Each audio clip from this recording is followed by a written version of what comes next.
Nós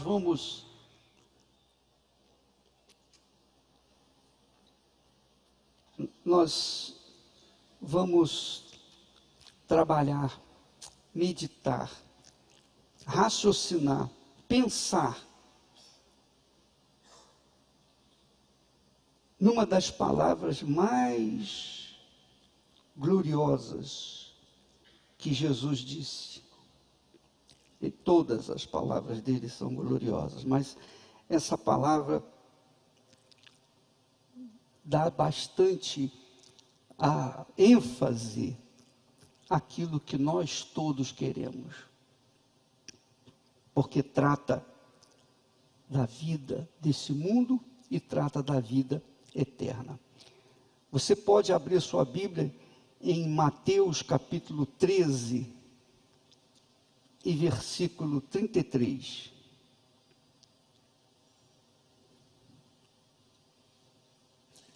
E 33, Jesus fala sobre um tesouro oculto.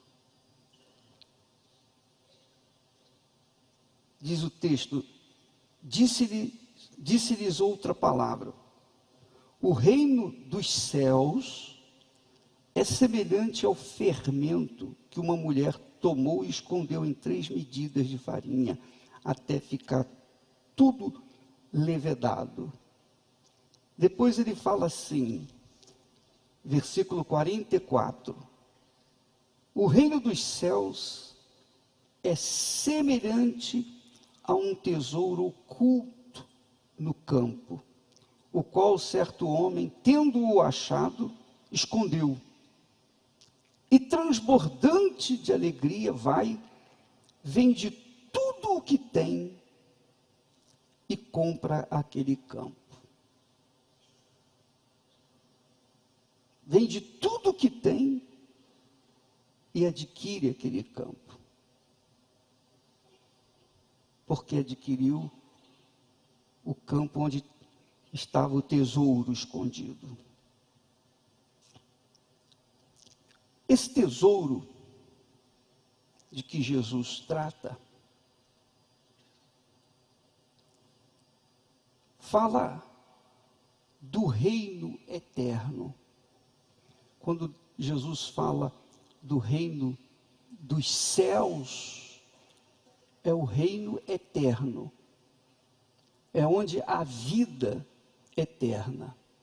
Não a vida que nós vivemos aqui, mas a vida de justiça, a vida de vida, a vida que não precisa, que dispensa comentários, a vida diante do Senhor Jesus.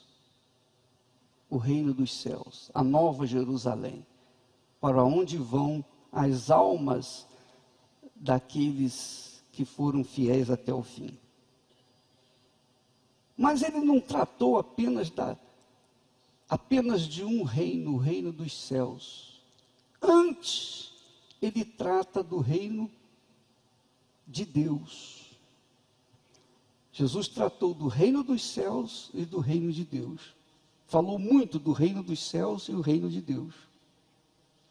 O reino dos céus só é alcançado depois da nossa passagem, da nossa morte, quando vamos direto para ele. Antes do reino dos céus, tem o reino de Deus. O reino de Deus. Ele fala muito sobre o reino de Deus. E o reino de Deus, ele é vivido aqui na terra, ele começa aqui na terra. Quer dizer, o reino de Deus é, digamos assim, o nosso purgatório, se é que podemos falar assim. O purgatório não é depois da morte, o purgatório é enquanto você está vivo, que você tem que enfrentar lutas, problemas, dificuldades, você tem que enfrentar adversidades, você tem que lutar com todas as suas forças para manter-se na justiça. Então, o reino de Deus começa quando nós permitimos que o Rei Jesus, na pessoa do Espírito Santo, reine dentro de nós. Dentro de você.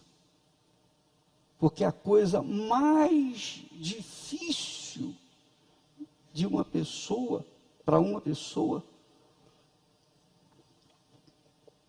mais difícil na vida dela, é submeter a sua vida a alguém que ela não vê, não toca, não sente, a alguém que um dia esteve aqui e que deseja e almeja viver dentro dela, que se chama Jesus. Jesus, ele vem para viver dentro daqueles que o aceitam, que se entregam, que se rendem, que obedecem, que se submetem à sua palavra. As pessoas se submetem ao patrão, as pessoas se submetem ao empregado, as pessoas se submetem às coisas desse mundo, se submetem às riquezas desse mundo, tornam-se servas das suas riquezas, dos seus nomes, das suas reputações. Elas são servas das suas ganâncias, etc, etc, etc. Mas, para ser serva do Senhor Jesus, é um milagre. Aí começa o reino de Deus.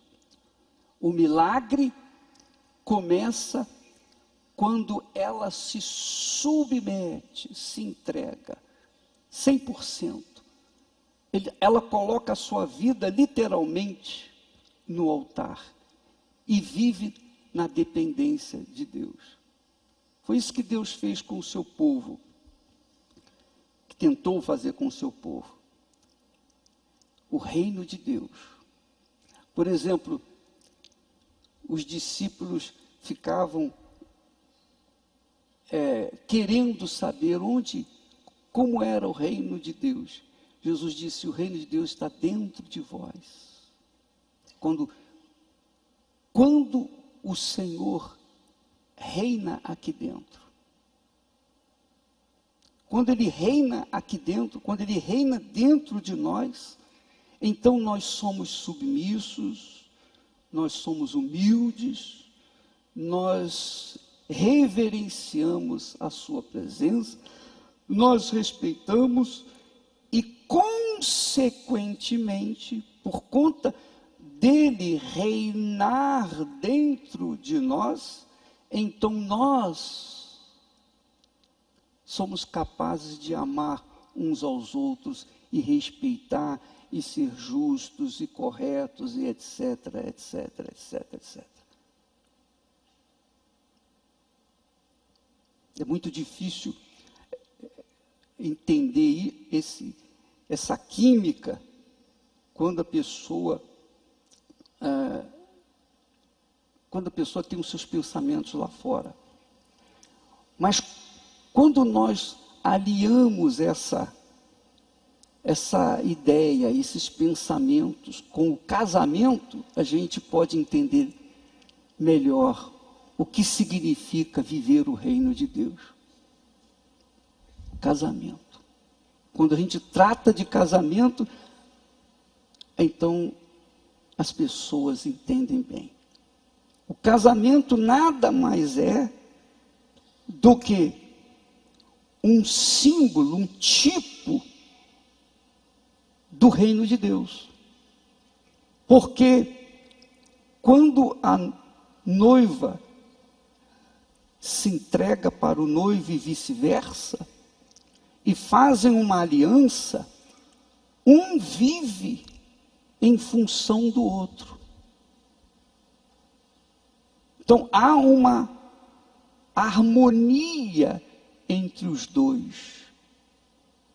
há uma harmonia, há uma paz, porque um submete ao outro. A noiva representa a igreja, também chamado o reino de Deus. E o noivo representa Jesus. Mas dá para sentir, dá para observar, para notar a importância do reino de Deus, ou do rei, ou do Espírito de Deus vivendo dentro de nós. Mas não é assim que a gente vê aí fora, nem mesmo dentro de muitos lares, inclusive ditos cristãos. Porque o que se vê é traição, infidelidade, casa e descasa, e etc, etc, etc. Jesus fala que o reino de Deus está dentro de vós, quando, obviamente, o rei vive lá dentro, ele fala e você obedece. Então você é serva, você é servo. Você se torna uma pessoa serva e serva. Aí você diz, mas como é isso? Isso vem por meio da fé. Você não vê Jesus em mim, você não vê o reino de Deus em mim. Eu tampouco vejo o reino de Deus, porém, a minha vida está sustentada, alicerçada nas suas palavras, nas palavras de Jesus. Consequentemente, eu estou vivendo no reino de Deus, sujeito ao reino de Deus. Mesmo vivendo no reino de Deus, eu estou sujeito a lutas, a dificuldades, a problemas. Nós vivemos no mundo. É o reino transitório, o reino de Deus. É o reino dentro deste mundo. Esse reino está dentro deste mundo, mas não compactua com o mundo. Não pertence ao mundo. A sua vida está inserida dentro do reino de Deus, mas está no mundo. Quando esse corpo, esse vaso de barro se desfizer, então ele toma posse do reino, o quê? Dos céus. O reino dos céus.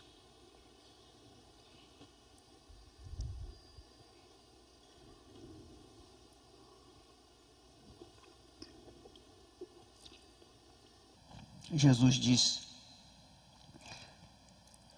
que ele é semelhante ao tesouro oculto. Semelhante ao tesouro oculto. Um dia eu achei esse tesouro. Um dia eu tive a grata satisfação de achá-lo. E tudo neste mundo perdeu sentido para mim. Tudo. Tudo nesse mundo perdeu sentido. Os valores que eu tinha, que eu trazia dentro de mim, foram desprezados, ou melhor, foram secundários. Eu lembro que minha mãe era a pessoa, era minha deusa. Mas depois que eu encontrei o tesouro oculto, ela ficou em segundo plano também, junto com todas as demais coisas. Porque eu desfiz de tudo. Eu desfiz dos meus sonhos, dos meus projetos pessoais. Eu desfiz de absolutamente tudo para adquirir aquele tesouro. E é o preço que nem todos querem pagar.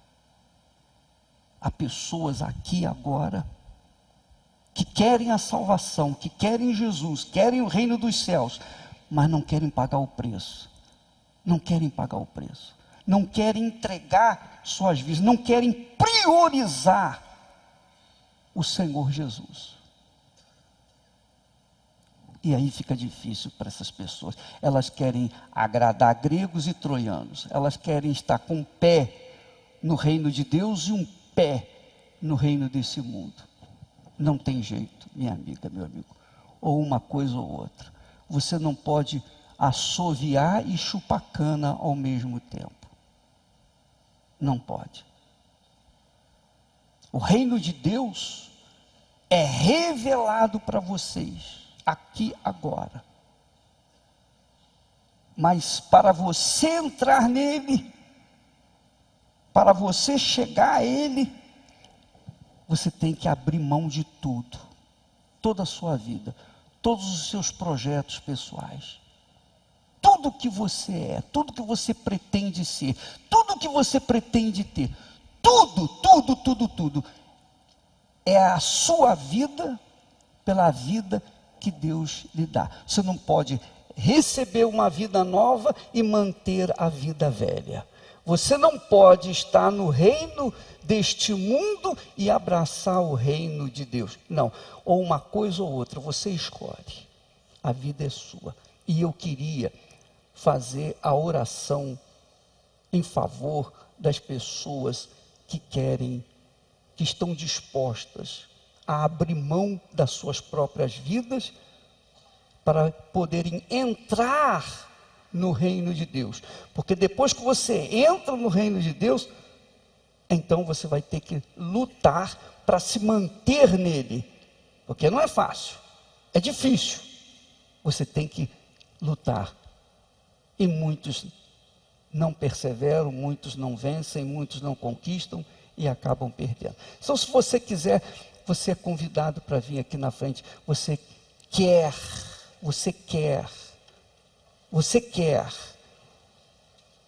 dar a sua vida para adquirir esse tesouro oculto. O reino de Deus é o tesouro oculto, que ninguém pode ver.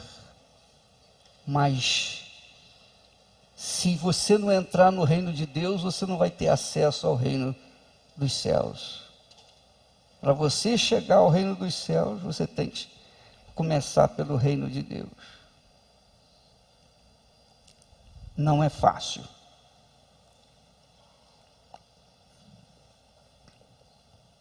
Não é fácil. Não é fácil. É uma guerra. É uma guerra. Basta você imaginar. Pensa comigo. É fácil você conquistar uma vida de sucesso, uma vida abundante. É fácil você tomar posse das riquezas que o mundo oferece? É fácil? Sim ou não? Seja honesto. Às vezes a pessoa estuda, tem uma excelente formação profissional, PhD nisso, PhD naquilo, mas não tem emprego. É ou não é? Sim ou não? Por quê? É o sistema desse mundo. Para você chegar a um estado em que você tem o conforto material, é uma guerra. É ou não é? É uma guerra. É uma guerra. Agora, se o conforto material, para você tê-lo consigo, é uma guerra, imagine o tesouro no reino de Deus. Pense, só pensar. Por isso que Jesus disse, é semelhante ao homem que, tendo achado esse tesouro, escondeu. E transbordante de alegria, vende tudo o que tem para adquirir aquele campo. Adquiriu o campo, ele é o dono do tesouro. Adquiriu o campo, lá tem petróleo para o resto da eternidade. Dinheiro que não acaba mais, mas dinheiro de vida. Compreende o que eu estou falando? Sim ou não? A sua vida, minha amiga, meu amigo. Eu quero que você esteja bem consciente disso. Porque esta é a fé das fés. Esta é a fé capaz de manter você de pé para o resto da eternidade. Amém. Nós não estamos tratando de religião. Quando eu falo de fé, eu não estou falando de religião. Eu estou falando de vida. Basta pensar. Ainda ontem estávamos andando aqui no pátio do templo, encontramos 3 pessoas, 3 senhores, que vieram do Rio Grande do Sul. E eles falaram conosco: puxa, bispo, que prazer conhecê-lo. Oh, muito prazer. Nós somos católicos, viemos lá do Sul e tal. Falei, graças a Deus. Mas deixa eu lhe falar uma coisa, eu falei para ele. Quando o senhor fala, eu sou católico, o senhor está criando uma barreira entre o senhor e a minha pessoa. Se eu digo que eu sou evangélico, eu estou criando uma barreira entre eu e as demais pessoas. Sim ou não? Sim ou não? E eu pergunto, isso é fé? Não. Deus é assim? Não. Você tem acesso a Deus pela sua fé. Você não precisa de religião para chegar a Deus. Precisa? Então, a religião é uma criação humana que leva as pessoas ao desperdício da vida. Quando nós falamos de fé, não há barreiras entre nós. Amém, pessoal? Quando falamos de fé, quando tratamos de fé, nós estamos tratando do reino de Deus. Quando nós nos entendemos, você tem os seus problemas, eu tenho os meus problemas. Nós temos os nossos problemas. Mas quando nós tratamos de fé, nós unimos os nossos corações, nós unimos as nossas forças, nós procuramos ajudar um ou outro, é ou não é? Porque estamos tratando de um espírito, o espírito da harmonia, o espírito de Deus, porque a fé que trouxe você aqui esta manhã foi a fé do Espírito Santo, foi Deus quem trouxe você aqui. A fé quem o trouxe aqui. Mas que é essa fé? Essa fé é o Espírito Santo quem o trouxe aqui para mudar a sua vida. Amém? Por exemplo, eu sei, tenho certeza que muitos de vocês aí devem estar cheios de dúvidas, de medos. Sabe? Vocês têm os seus pedidos, suas necessidades, seus problemas pessoais. Vocês têm aquela situação, só um milagre pode salvar a minha vida. Eu estou enfermo, ou eu tenho um ente querido que está no hospital, ou eu tenho um ente querido que está num presídio. Só Deus pode mudar. O Deus que quer mudar, Ele trouxe você aqui esta manhã. E Ele vai mudar. Sabe por quê? Porque Ele é vivo, Ele não está morto. E a única forma da gente saber que Ele está vivo e que Ele funciona, que Ele existe, é quando Ele vem ao encontro da nossa necessidade. E agora mesmo, minha amiga, meu amigo, da mesma forma como os cegos foram a Jesus, os leprosos, os aflitos, doentes, os oprimidos, perturbados, foram a Jesus, Jesus não perguntou se eles eram fiéis à fé de Abraão. Não. Jesus não perguntou a religião deles. Porque Jesus não tratava de religião, Jesus tratava de quê? Fé. E tratando-se de fé, estava tratando de quê? Vida. Quando você pensa em fé, pense em vida. Quando você pensa em vida, é a fé. Porque o próprio Deus diz que sem fé é impossível agradá-lo. E nós somos justificados diante dele por meio da fé.